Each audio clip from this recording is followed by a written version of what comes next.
Now this Halle Berry, I can get with. I ain't forgot about Catwoman though.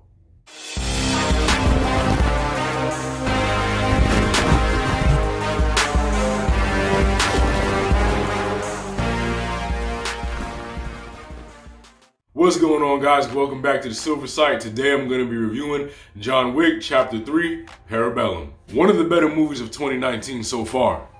This movie picks up shortly after the second movie. John Wick has been excommunicado from the table, and there's a city of assassins that are chasing John Wick because they're trying to collect on a bounty for, killing John Wick. There's a lot of things I liked about this movie.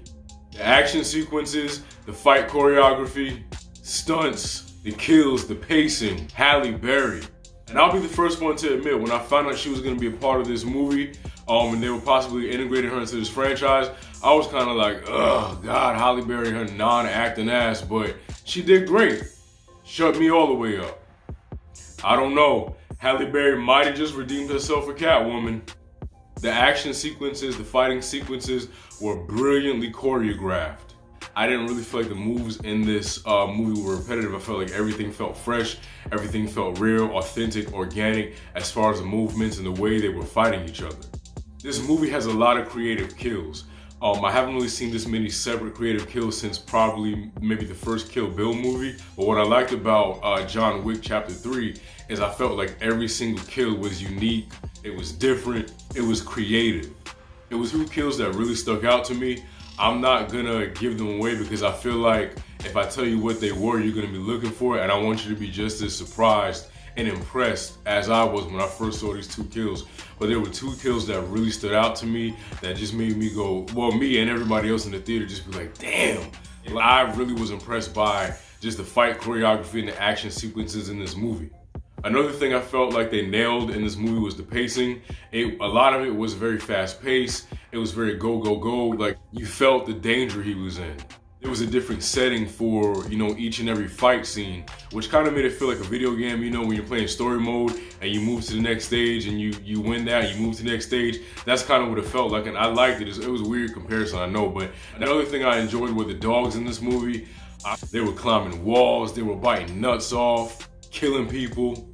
Halle Berry's character had these dogs so well trained in this movie, hell, I was scared of them. Those dogs were the MVP of that scene. Now, getting into the universe, I love the fact that we got a deeper look into the universe of John Wick as far as like the secret society of assassins, the table I think they're called. I love the fact that they've built this entire world. Like, there's a whole division of people on switchboards and writing on chalkboards of, who's excommunicado, bounties and contracts. And I love when franchises create something that's real. It keeps saying there are rules. It just makes everything seem more real. I feel like Lawrence Fishburne has kind of like a sixth sense when it comes to taking on roles, because every single role that he's in is always perfect for him. Or I don't think I've ever seen a film that Lawrence Fishburne has been in where I didn't like the character that he played. Even if I hated the character, I didn't hate Lawrence Fishburne as that character. Now that I talked about everything I liked in the film, I want to talk about some of the things that I didn't really care for. The adjudicator, abdicator. Y'all know who I'm talking about. I've never been a fan of overly posh characters. Like the kind of stiff, stick in the mud, Dolores Umbridge, like that sort of character. I feel like it's always flat. And it gives writers excuses to throw a character in there without any kind of character development or layering a character whatsoever. It's have these deep, multi-layered characters, and then you have this one stiff and flat, authority figure. It's just, to me, it's like, it's lazy writing.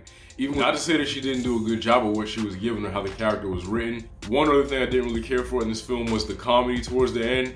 I get it, Marvel's done a great job with integrating action and comedy together, but I felt like in this John Wick universe where it's like an action film where there's, blood, death, and just, killing, I felt like the comedy didn't feel right. The audience that I viewed this film with laughed at a couple of parts that just seemed to be intentionally funny.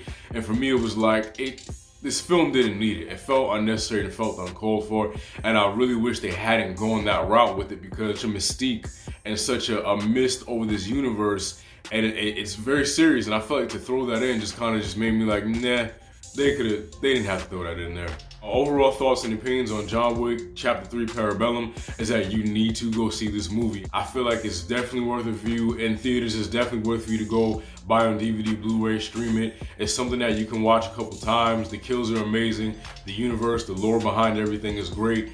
Definitely something that you want to see while it's in theaters. Alright, so those are my overall thoughts and opinions on John Wick Chapter 3 Parabellum.